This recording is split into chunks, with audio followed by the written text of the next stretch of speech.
she told her husband that in those moments that she heard a man's voice, a voice directing her to kill her children. A woman murdered her kids. Could her husband ever be responsible? Today's story, we go to the state of Illinois. And this story really angered me. There's elements of postpartum depression, domestic abuse, and sadness. This is just a shocking crime, a desperate situation, a messed up relationship. Make sure you stay till the very end when I give you my 3-point analysis on why this crime happened. We start on March the 29th, 1985 at approximately 6:30 p.m. Deborah Gindorf walked into the Zion Police Department and stated to the Zion Police, "I've killed my children." Gindorf was an unemployed 20-year-old single mother living in suburban Zion, estranged from her family and her physically abusive, alcoholic husband. At the police station, Deborah appeared nervous and her hands were shaking. She did not smell of alcohol, she was not speaking loudly, and appeared glassy-eyed and trying to control her behavior. Deborah was directed to Ray Nichols, a Zion police detective. She told Nichols her name and stated that she had killed her infant and small children at about 2 a.m. the prior morning. She gave the detective the names and birth dates of her children, the address of her apartment, and the key to her apartment. Although Deborah was wringing her hands, Nichols did not perceive her to be acting out of the ordinary or say anything he could not understand. After waiving her constitutional rights, Deborah stated that about 2 a.m. she took 3 boxes of Unisum sleeping capsules purchased at a local jewel store. She crushed the tablets and placed the substance in 3 piles. She then put a small amount in the baby's formula in a baby's bottle, gave an unknown amount to her little girl in a small juice container, and took the rest herself in a drink of Southern Comfort, of which she already had 5 shots. The children became sick and began vomiting, and she laid them in bed afterwards. She then passed out and woke up at 7:30 a.m., at which she realized the children were deceased. The children, one of them was Christina, who was only 23 months, and Jason, who was only 3 months old. Deborah then turned on the gas stove, placed a towel over her head, and inhaled the fumes, passing out again. She woke up at 2 p.m. and realizing she's alive, she went to the police station. Deborah also stated that she purchased one of the 3 boxes of Unisum on March the 21st, 1985, and crushed the 32 tablets at that time. She purchased the other 2 boxes the night before the incident. She indicated that she knew what she was doing and just wanted to be free and happy, and that she had been planning to kill her 2 children for about a month. 3 Zion police officers went to Deborah's apartment, and upon approaching the apartment smelled a strong odor of natural gas.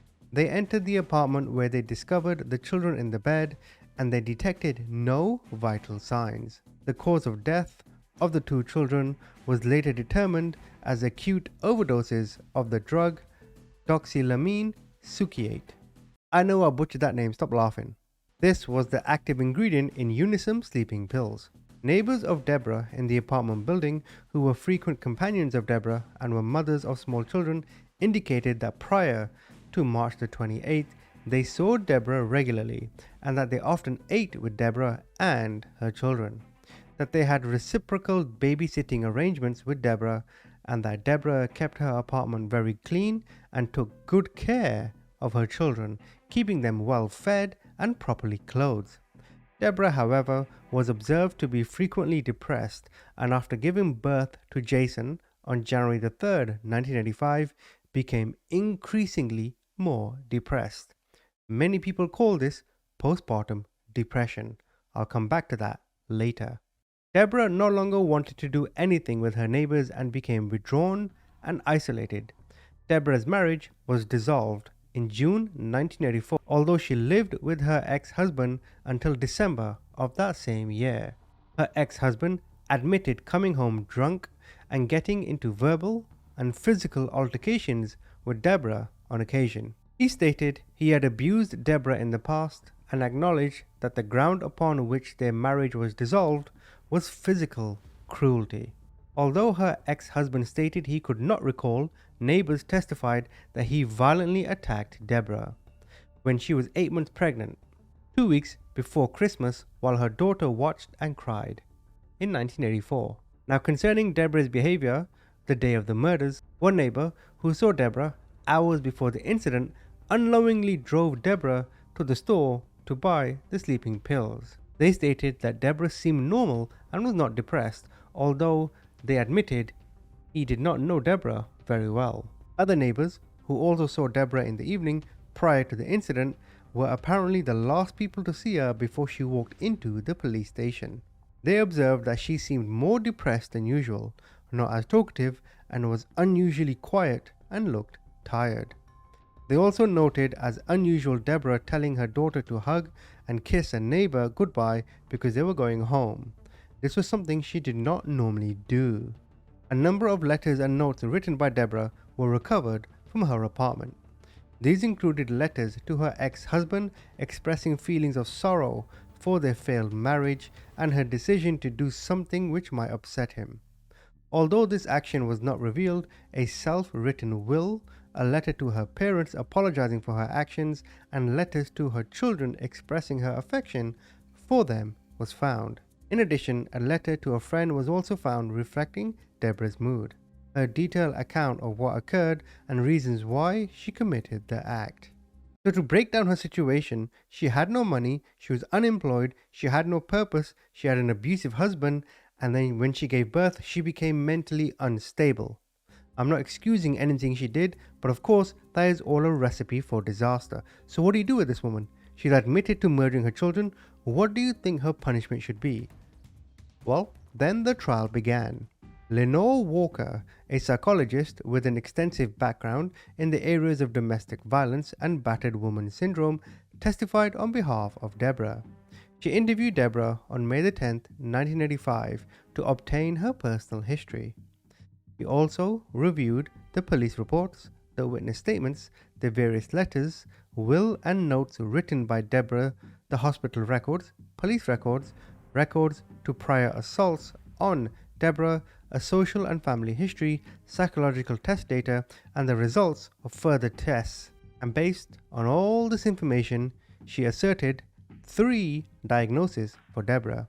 Number 1, she suffered from post-traumatic stress disorder, specifically battered woman syndrome, as a result of the situational disorder of her abusive relationship with her ex-husband. To me, that kind of makes sense. Number 2, Deborah was afflicted with a major affective disorder, specifically major psychotic depression, the recurrent type. And number 3, Deborah had an underlying borderline personality disorder coming from incomplete personality development. Deborah was 20 years old at the time of the murder. I don't know what incomplete personality development means other than, well, she hadn't become an adult yet. Walker explained that those with the third condition have a sense of self or ego that is so weak and fragile that they slip in and out of psychotic kinds of episodes. That major affective disorder is caused both by the outside stress of such things as divorce or biochemical factors, both of which played a part here. Her husband was abusive, he left, and of course she's feeling all this depression after giving birth. The psychologist noted that Deborah was administered 2 blood tests to determine whether any physiological factor was the cause of her depression. The first test, administered in the summer of 1985, indicated that depression-related biochemical imbalances were present in Deborah's system. And after she was given various antidepressant drugs, a second test was done in October, which came back negative. The psychologist viewed both that Deborah's mood was drastically improved after the drug therapy and that the test results went from being positive to negative, as indicated that her depression at the time of the offense had a physiological component. In her opinion, Deborah was suffering from more than one mental disease and that Deborah was not able to conform her conduct to the requirements of the law. Another psychologist, on behalf of Deborah, Sharon Strauss, interviewed Deborah and reviewed the same materials that were considered by Walker.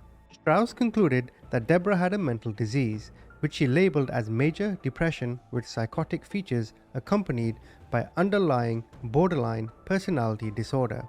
She explained that the combination of major depression and personality disorder can cause extreme psychosis, which, in Deborah's case, caused episodic lapses from reality. Well, yeah, if you murder your kids, you have lapsed from reality, let's be fair. Strauss joined in Walker's statement that people afflicted with major depression can appear normal to lay people and stated her belief that Deborah was not malingering or faking it. Strauss said that on the day of the murders, Deborah was experiencing a psychotic episode. Now, in rebuttal to all this, the prosecution had their own psychiatrist. So we go to Dr. Ronald Barron, a psychiatrist who testified that he gathered data from Deborah on October 1985 and reviewed Deborah's letters and police reports and all the other reports from the mental health professionals. He said that Deborah was suffering from a severe mental illness at the time of the offense, specifically a major depression disorder, recurrent type, and found that Deborah was afflicted by a mixed type personality disorder with borderline antisocial and avoidant features.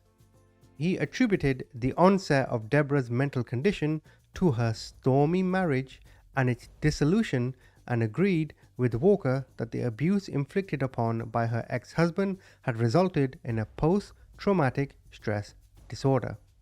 Dr. Barron, however, testified that even though Deborah suffered from this severe mental illness, she was still able to recognize right from wrong and had the ability to conform her conduct to the requirements of the law.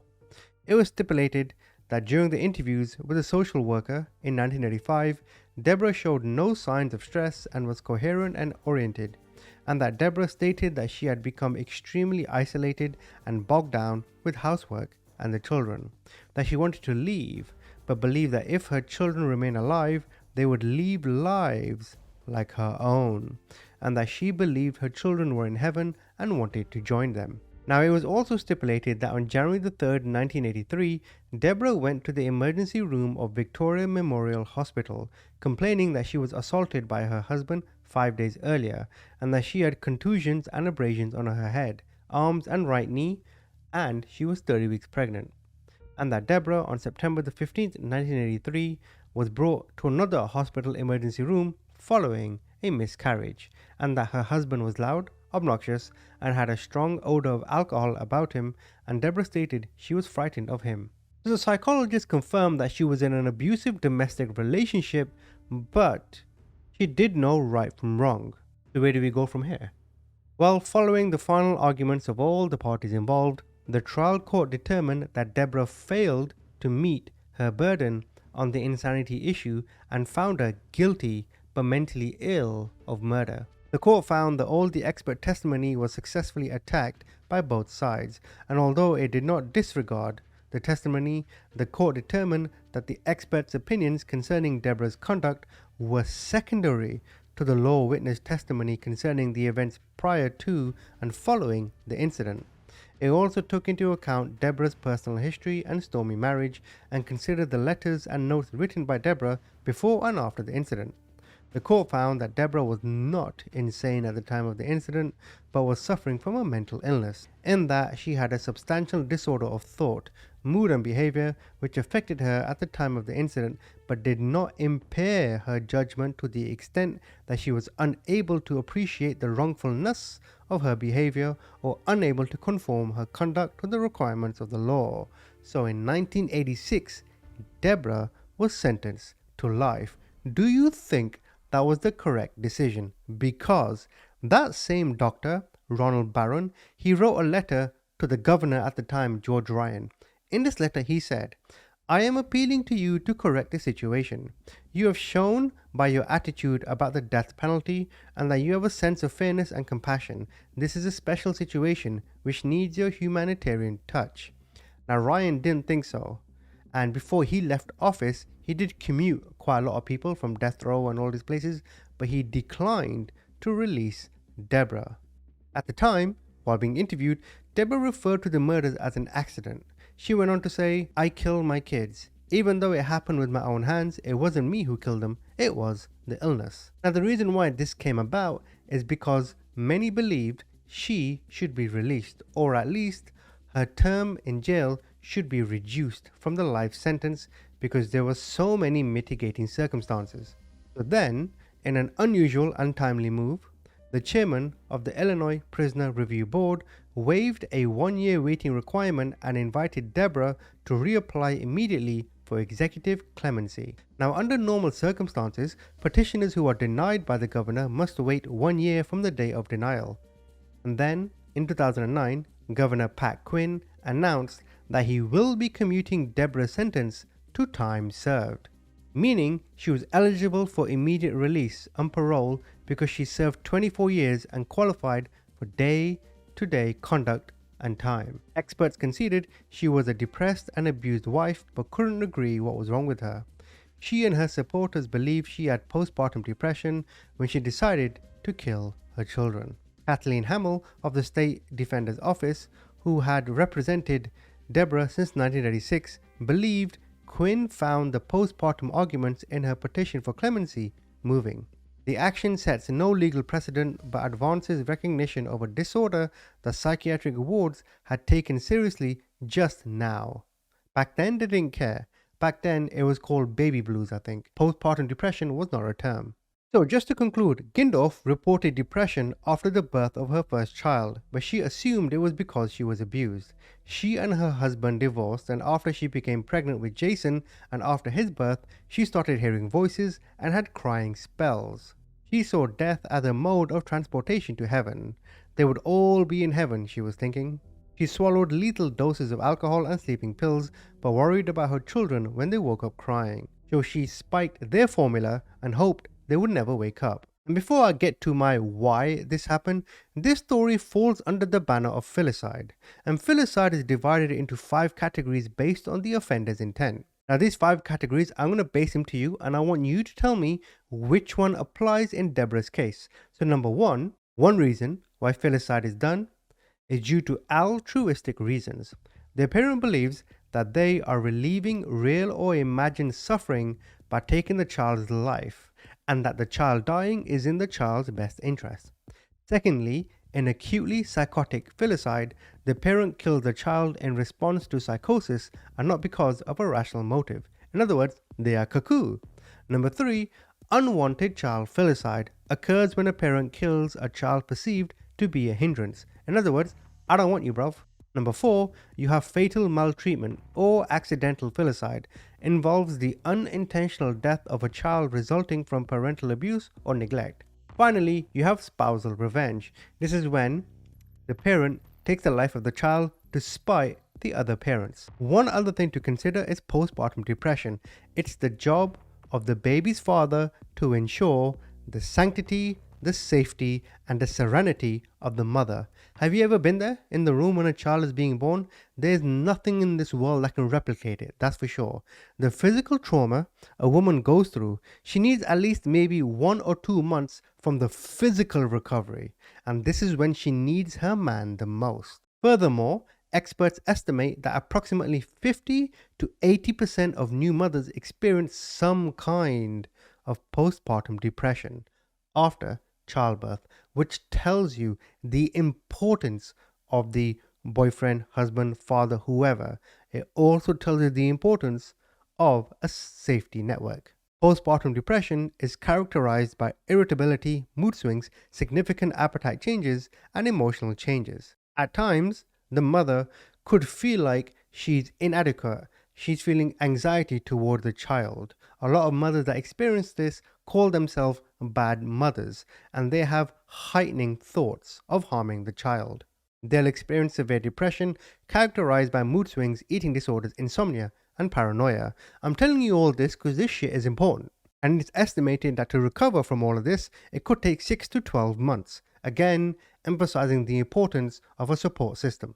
So now I come on to my 3 reasons. Where was the husband? I hate men who abandon their kids, classed as cowards. I mean, her husband's physical abuse, he was never there. He didn't care. He didn't want the child. He didn't want Deborah. Now you may ask, she did the murder, so why am I laying into the husband? Well, it's because the doctors and the jurors and the judges have concluded on Deborah already. They've already made their decision. But in the trial, where was the trial of the husband? Where was his accountability? He abandoned his family when they needed him the most. He was an alcoholic. He abused a mother. Who was feeding the kids? Who was putting them to sleep? Who was changing the diaper? Who paid for their well being? Who gave them love and warmth they need for their survival?